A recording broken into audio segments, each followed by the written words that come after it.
Assalamualaikum warahmatullahi wabarakatuh. Perkenalkan, nama saya Rahmadi Idris Pasaribu dari Universitas Negeri Medan, mengambil jurusan manajemen di prodi kewirausahaan. Dalam kali ini mungkin saya akan membahas tentang jurnal yang sudah saya publish, yaitu tentang judul Analisis Resiko Operasional dalam Industri Travel Arsitektur untuk meningkatkan efisiensi dan kepuasan pelanggan. Dalam studi ini bertujuan untuk menyelidiki identifikasi penilaian dan pengendalian risiko operasional dalam industri travel dengan fokus pada PT Vita Tour. Mungkin studi ini bertujuan dari penelitian ini adalah untuk memahami lebih dalam tentang bagaimana perusahaan seperti travel PT Vita Tour bisa mengenali, menilai, dan dalam operasional menyelidiki berbagai risiko yang mungkin terjadi dalam operasional mereka. Dalam risiko ini bisa bermacam-macam, misalnya masalah dengan transportasi, pemesanan yang kacau, atau bahkan bencana alam yang bisa mengganggu perjalanan. Mungkin saya akan memberikan contohnya dalam sehari-hari yang telah kita lewati, yaitu bayangkan saja kamu sedang merencanakan liburan dengan agen travel. Nah, tiba-tiba ada masalah, seperti pesawat yang mungkin kita bisa sebut dalam sehari-hari yaitu delay. Nah, dalam hotel ternyata sudah penuh atau ada bencana alam di tempat tujuan. Nah, dalam penelitian ini pula bertujuan untuk meningkatkan cara agar perusahaan travel bisa menangani masalah-masalah seperti itu dengan baik. Jadi, kalau ada sesuatu yang tidak beres, mereka bisa segera mencari solusi dan memastikan liburanmu tetap menyenangkan tanpa bayangkan gangguan. Mungkin kita bisa menyebutnya dengan kata lain, tujuan dalam penelitian yang saya buat ini adalah supaya perusahaan travel ini bisa bekerja lebih efisien dan membuat pelanggan lebih puas. Karena mereka sudah siap menghadapi beberapa risiko yang mungkin telah muncul. Selanjutnya dalam penelitian ini saya mengambil metodologi yang digunakan pada penelitian ini. Ada beberapa yang mungkin saya sebutkan satu persatu, yaitu yang pertama observasi, wawancara langsung, pengumpulan data dari berbagai sumber, dan terakhir penilaian risiko. Nah, dalam observasi ini pula, observasi mungkin saya jelaskan adalah cara mengumpulkan informasi dengan cara mengamati langsung sesuatu. Nah, misalnya gini, misalnya kamu melihat bagaimana cara orang-orang mengantri di loket bioskop. Dari situ, kamu bisa tahu jam-jam ramai dan kebiasaan orang saat membeli. Nah, yang kedua itu adalah wawancara langsung. Dalam wawancara langsung ini pula, bagaimana kita cara mendapatkan informasi dengan bertanya langsung kepada orang yang bersangkutan. Contohnya, kamu itu bertanya kepada temanmu yang suka memasak tentang resep rahasia kue, misalnya resep rahasia kue coklat. Dengan mendengarkannya, kamu mendapatkan informasi yang spesifik dan langsung dari sumbernya. Seperti itu. Dan yang ketiga, ada pengumpulan data dari berbagai sumber. Jadi dalam poin ini pula, ini berarti kamu mencari informasi dari banyak tempat yang berbeda untuk mendapatkan gambaran yang lengkap. Misalnya gini, misalnya ketika kamu ingin membaca artikel di internet atau artikel yang sudah saya publish ini. Nah, dalam hal ini pula, kamu bisa melihat ulasan di media sosial dan menonton vlog perjalanan seperti itu. Dari beberapa sumber kamu bisa mendapatkan informasi yang lebih luas dan beragam. Nah, selanjutnya ada penilaian risiko. Mungkin dalam penilaian risiko ini pula uh, ada beberapa uh, menilai seberapa besar kemungkinan yang terjadi sesuatu yang tidak diinginkan dan dampaknya. Misalnya gini, misalnya sebelum memutuskan untuk pergi berlibur ke pantai yang terdekat atau ke pantai-pantai yang mungkin musim hujan, kamu memikirkan risiko seperti badai atau ombak besar. Kamu menimbang apakah liburan tersebut tetap layak dilakukan atau tidak berdasarkan potensi risikonya. Jadi dalam beberapa poin ini yang 4 yang saya berikan ini, hal ini adalah cara mengumpulkan informasi dan membuat keputusan yang lebih baik dalam kehidupan sehari-hari. Seperti itu. Nah, selanjutnya dari penelitian yang sudah saya berikan, yang sudah saya buat terlebih dahulu, yang ada beberapa hasil yang sudah saya dapat. Yang pertama itu identifikasi risiko. Nah, selanjutnya, risiko operasional yang dihadapi oleh PT Vita Tour mencakup gangguan sistem pemesanan, kurangnya pelatihan staf, fluktuasi nilai tukar mata uang, perubahan regulasi, bencana alam, wabah penyakit, keterlambatan transportasi, dan ancaman terorisme. Yang kedua itu saya mendapatkan teknologi. Teknologi gangguan sistem pemesanan online. Dan yang ketiga, sumber daya manusia. Sumber manusia ini kita bisa menyebutnya kurangnya pelatihan staf terkait layanan pelanggan seperti itu. Nah, yang keempat ini ada keuangan. Dalam keuangan ini ada fluktuasi nilai tukar mata uang. Dalam hal ini pula, risiko-risiko tersebut dalam bahasa sehari-hari bisa kita sebutnya gangguan sistem pemesanan online. Nah, dalam ini pula terjadi saat website atau aplikasi yang digunakan untuk memesan tiket atau paket tour mengalami masalah atau tidak bisa diakses. Nah, saya beri kasih contoh seperti ini. Bayangkan, kamu sedang ingin memesan tiket pesawat dan hotel untuk liburan, tapi website tempat kamu bisa memesan tiba-tiba tidak bisa diakses, atau bisa kita sebut lemot banget gitu. Nah, akhirnya kamu kesulitan untuk memesan dan mungkin jadi terlambat dapat tiket yang kamu inginkan. Dan selanjutnya, kurangnya pelatihan staf terkait layanan pelanggan. Ini terjadi saat karyawan yang bekerja tidak mendapatkan pelatihan yang cukup, sehingga mereka tidak tahu cara melayani pelanggan dengan baik. Contohnya seperti kamu pergi ke agen travel untuk bertanya soal paket liburan, tapi stafnya terlihat bingung dan tidak bisa menjelaskan paket yang tersedia dengan baik. Kamu juga bisa menjadi ragu dan mungkin malah mencari agen lain. Dan selanjutnya, fluktuasi nilai tukar mata uang. Dalam hal ini pula, ini biasanya terjadi saat nilai tukar mata uang berubah-ubah, yang bisa mempengaruhi harga paket tur dan biaya lain. Contohnya seperti ini. Kamu sudah merencanakan liburan ke luar negeri dan menghitung biayanya. Tiba-tiba nilai tukar rupiah terhadap dolar naik drastis, sehingga harga paket liburan jadi lebih mahal dari yang kamu perkirakan. Jadi kamu harus membayar lebih banyak atau mengurangi anggaran untuk hal lain seperti itu. Dan yang keempat ini ada perubahan regulasi. Dalam perubahan regulasi ini pula, ini biasanya terjadi saat ada perubahan aturan atau kebijakan dari pemerintah yang mempengaruhi operasional perusahaan.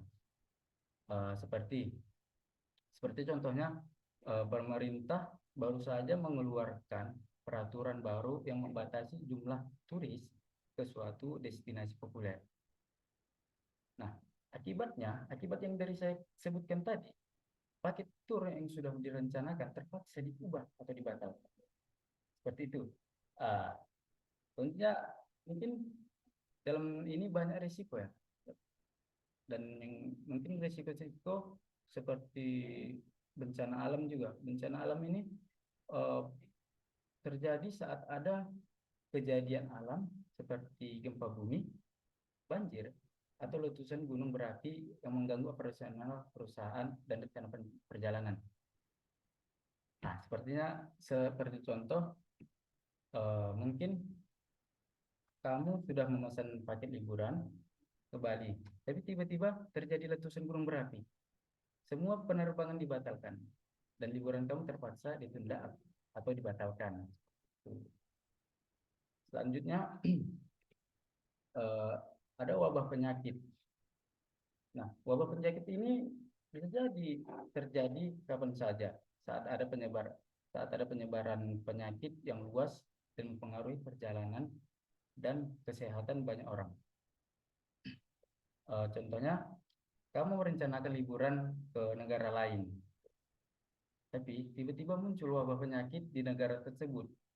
Pemerintah melarang perjalanan ke sana dan kamu harus membatalkan liburan tersebut. Nah, selanjutnya ada keterlambatan transportasi. Dalam keterlambatan transportasi ini terjadi saat ada penundaan atau masalah dengan transportasi seperti pesawat, kereta, atau bus yang digunakan dalam paket tur. Misalnya, pesawat yang seharusnya membawa kamu ke destinasi liburan terlambat beberapa jam karena cuaca buruk. Akibatnya, jadwal liburan kamu jadi berantakan. Nah, selanjutnya, ancaman terorisme, di mana ini terjadi saat ada ancaman atau serangan teroris yang membahayakan dan perjalanan, bahkan keamanan juga. Misalnya ini terjadi saat ada ancaman atau serangan gitu. Misalnya kamu merencanakan perjalanan ke suatu kota, tapi tiba-tiba ada berita tentang serangan teroris. Jadi kamu jadi khawatir dan memutuskan untuk membatalkan atau menunda perjalanan dan keselamatan. Jadi dalam memahami hasil penelitian yang saya berikan ini pula, dari risiko-risiko PT Vitatur ini bisa mengambil langkah-langkah pencegahan yang lebih baik untuk memastikan perjalanan pelanggan tetap aman dan nyaman. Dan saya dalam artikel tersebut ada kesimpulan. Dalam kesimpulan ini ada banyak risiko yang bisa mempengaruhi operasional perusahaan seperti teknologi, sumber daya manusia, keuangan, regulasi, bencana alam, kesehatan, logistik, dan keamanan. Dalam PT Travel Vitatur ini pula sudah melakukan berbagai langkah untuk mengendalikan risiko-risiko tersebut, seperti meninggalkan sistem keamanan atau cyber, memberikan pelatihan rutin kepada staf, menerapkan strategi untuk fluktuasi mata uang, memonitor regulasi atau menyediakan asuransi perjalanan, dan menerapkan kebijakan kesehatan yang ketat, bekerja sama dengan operator transportasi, dan memberikan informasi keamanan yang jelas agar bisa terus menjaga dan meningkatkan hasil yang sudah dicapai oleh perusahaan PT Travel Vitatur ini. Jadi harus terus mengidentifikasi risiko-risiko baru, mengadaptasi strategi pengendalian, dan melibatkan seluruh stakeholder dalam proses manajemen risiko. Nah, Dalam hal ini pula, dalam kesimpulan itu sudah saya jelaskan bahwasanya berbagai risiko seperti teknologi tersebut atau SDM kita, keuangan, regulasi, alam, dan bencana kesehatan logistik dan keamanan telah diidentifikasi sebagai faktor kritis yang dapat mempengaruhi operasional perusahaan. Jadi manfaat penelitian ini dalam mungkin dalam kita ya, atau saya sebagai seorang mahasiswa di Universitas Negeri Medan yang mengambil jurusan manajemen di prodi perusahaan ini, manfaat ini saya ambil ada dua. Yang pertama, penelitian ini membantu memberikan pemahaman mendalam tentang identifikasi, penilaian, dan pengolahan risiko operasional yang merupakan aspek krusial dalam menjalankan bisnis apapun termasuk di sektor pariwisata. Jadi, dalam hal ini kita bisa lebih paham soal bagaimana cara mengidentifikasi, menilai, dan mengelola risiko operasional yang penting baik buat jalannya bisnis, termasuk di bidang pariwisata. Dan yang kedua ini dengan mempelajari strategi mitigasi yang diterapkan oleh PT Yuk Kita Tur. Jadi mahasiswa atau seperti saya sendiri dapat mengembangkan kemampuan untuk merancang dan mengimplementasikan tindakan pencegahan yang efektif dalam bisnis mereka sendiri. Jadi dalam poin kedua ini pula, dengan belajar strategi mitigasi yang dipakai oleh PT Yuk Tur, kita sebagai mahasiswa bisa menjadi lebih jago dalam merancang dan menjalankan tindakan pencegahan yang efektif di bisnis kita sendiri.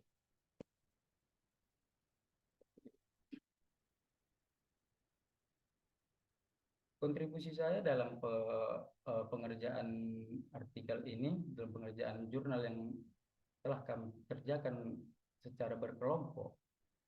Dalam hal ini kontribusi saya dalam penelitian ini adalah secara keseluruhan. Mungkin saya keseluruhan dari awal hingga akhir, saya sebesar 90% dari 100%. Selanjutnya ada ke materi kedua, yaitu penelitian pada yang saya mengambil materi kedua, yaitu tentang judul penelitian pada penerapan prinsip kontribusi dan prinsip subrogasi dalam asuransi pengangkut asuransi pengangkut laut, studi kasus PT Asuransi AXA Indonesia dengan PT Asuransi Buana Independen. Dalam hal ini pula kita menjelaskan secara terstruktur ya gitu.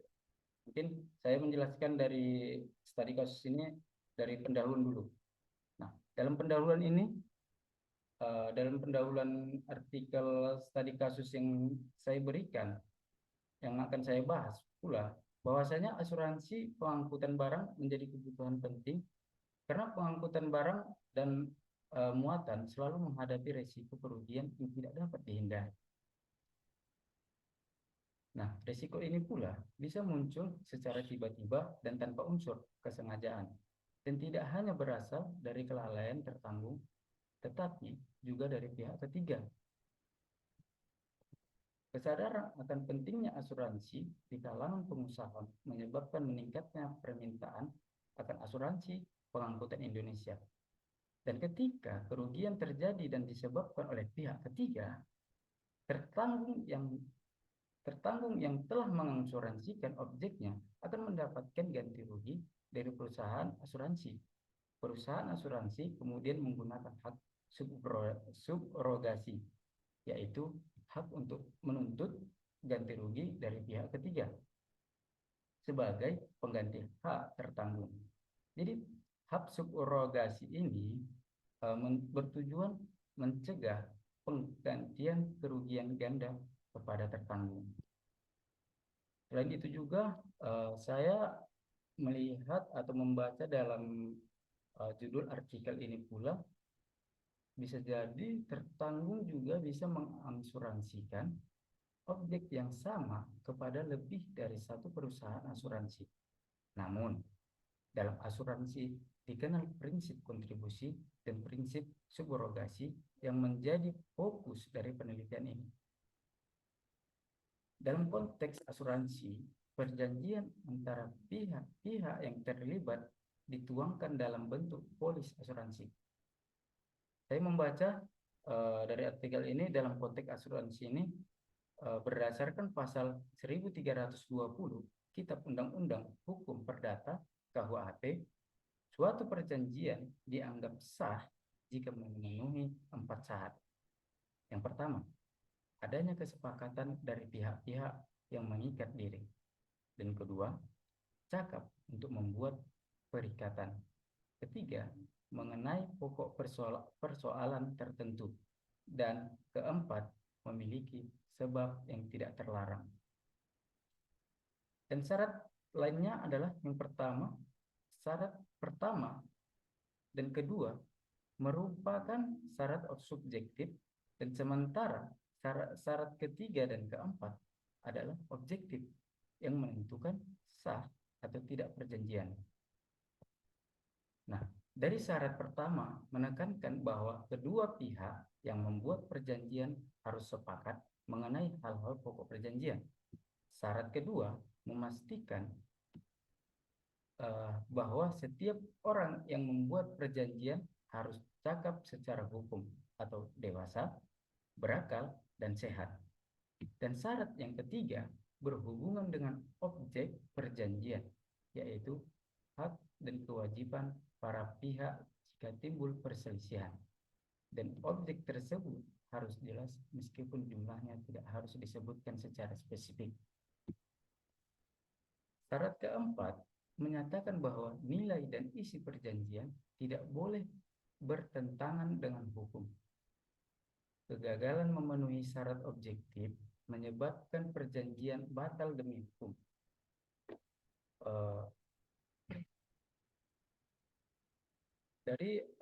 Sedangkan kegagalan memenuhi syarat subjektif memberikan hak kepada salah satu pihak untuk memenuhi atau meminta perbatalan perjanjian. Dalam penelitian ini pula, ini biasanya berfokus pada penerapan prinsip kontribusi dan subrogasi dalam asuransi pengangkutan laut, khususnya dalam kasus PT Santos Jaya Abadi yang mengirimkan 1.803 kotak kopi bubuk merek ABC Moka ke CV Multimandiri di Jayapura melalui PT Transporindo Agung Sejahtera sebagai pengangkut. PT Santos Jaya Abadi mengasuransikan muatannya kepada PT Asuransi Aksa Indonesia dengan polis asuransi nomor FCX 00359127. Nah, namun truk yang mengangkut muatan tersebut dilaporkan hilang akibat penggelapan oleh supirnya di Sidoarjo, Jawa Timur. Sehingga PT Santos Jaya Abadi mengajukan klaim ke PT Asuransi Aksa Indonesia yang kemudian membayar ganti kerugian tersebut. Dan PT Asuransi Aksa Indonesia kemudian menggunakan hak subrogasi untuk menuntut ganti kerugian dari PT Transporindo Agung Sejahtera. Ternyata PT Transporindo Agung Sejahtera ini telah mengasuransikan muatan tersebut ke PT Asuransi Buana Independen dengan nilai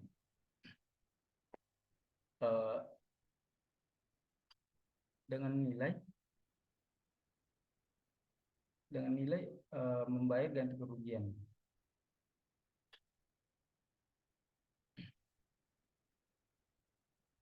Masalah yang muncul adalah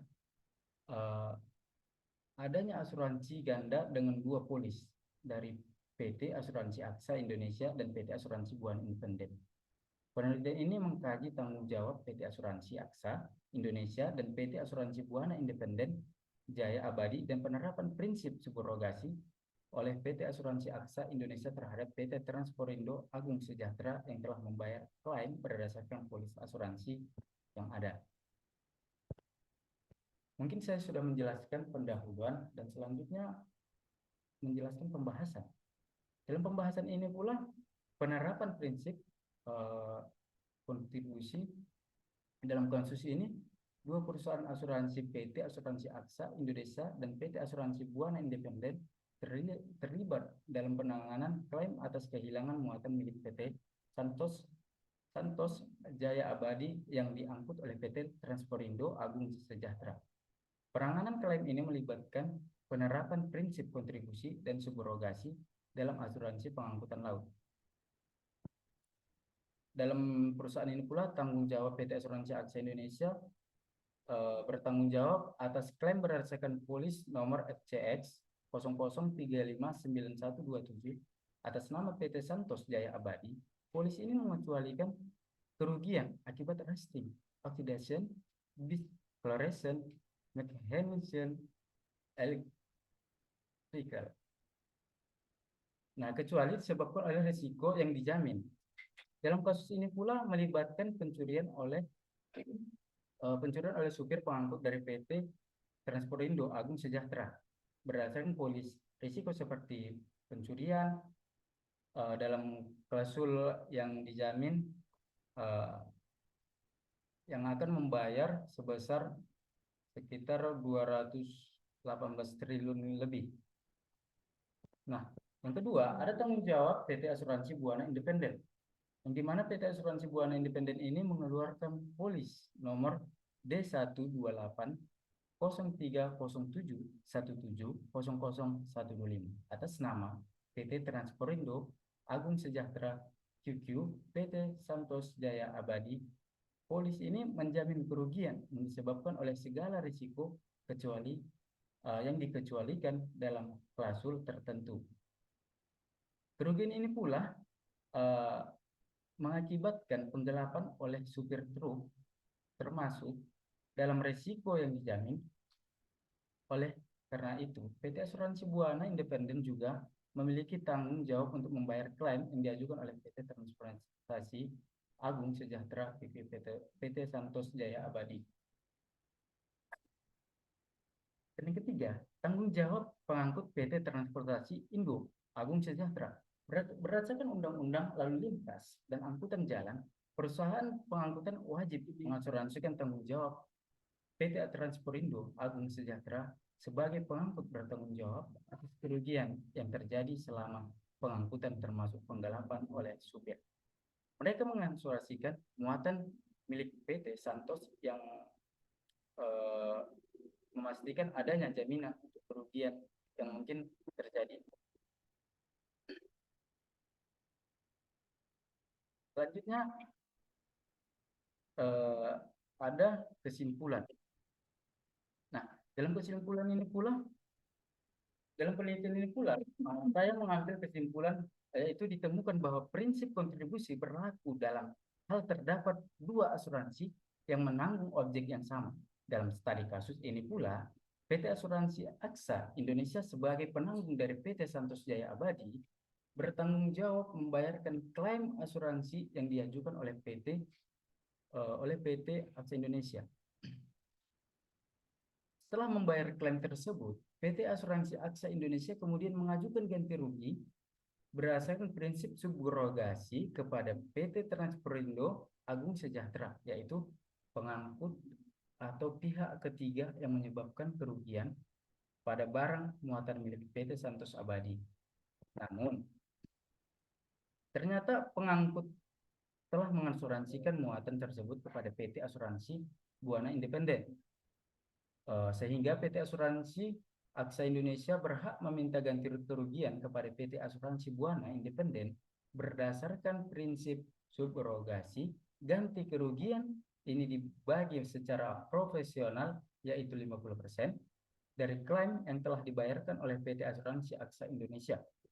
Namun, dalam kasus ini pula, penerapan prinsip subrogasi tidak dapat dilakukan sepenuhnya karena terdapat dua polis asuransi dari perusahaan yang berbeda atas objek yang sama, yaitu muatan kopi bubuk, PT Asuransi Aksa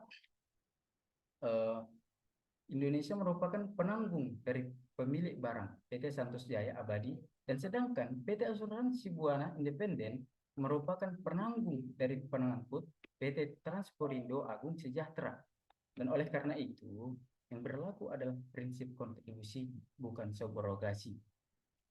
Jadi dalam penelitian ini pula saya atau penulis juga mengalami kendala berupa kurangnya informasi dari PT Transporindo Agung Sejahtera yang telah mengasuransikan barang muatannya kepada PT Asuransi Buaya Independen.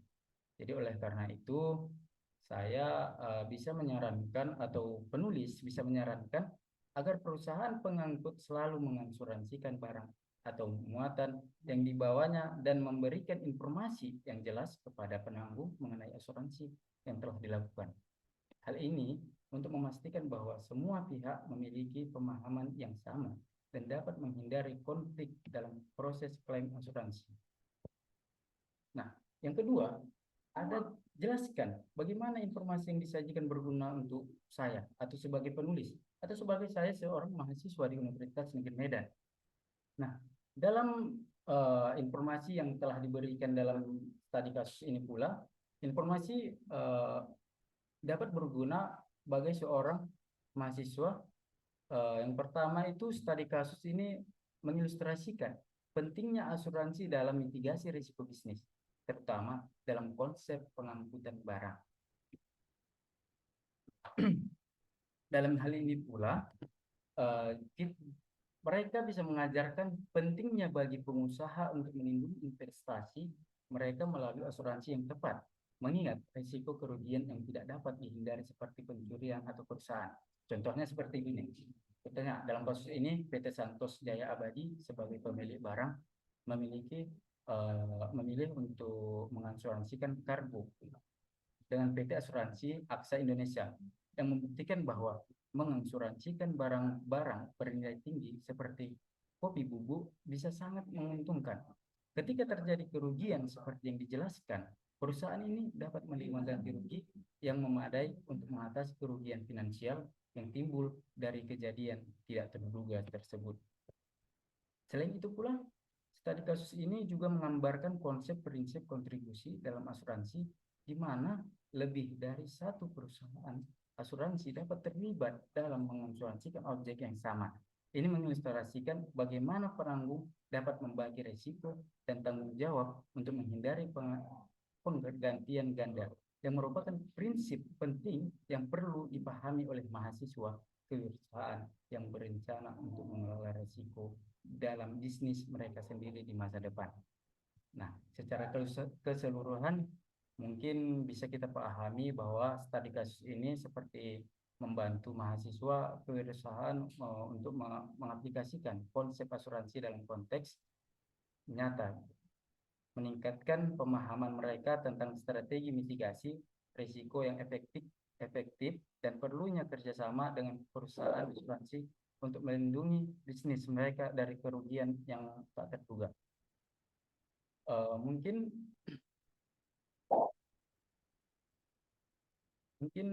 dari penelitian yang saya berikan dan pembahasan yang sudah saya berikan adalah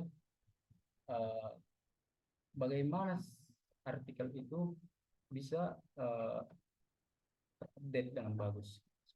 Mungkin sekian dari saya. Mungkin pembahasan yang saya berikan ini dapat dipahami oleh si penonton atau pada kita semua yang melihat video ini. Saya Rahmadi Idris Pasaribu dari Universitas Negeri Medan, jurusan Manajemen Prodi Kewirausahaan. Terima kasih banyak dan saya tutup dengan hamdalah, alhamdulillah. Assalamualaikum warahmatullahi wabarakatuh. Terima kasih.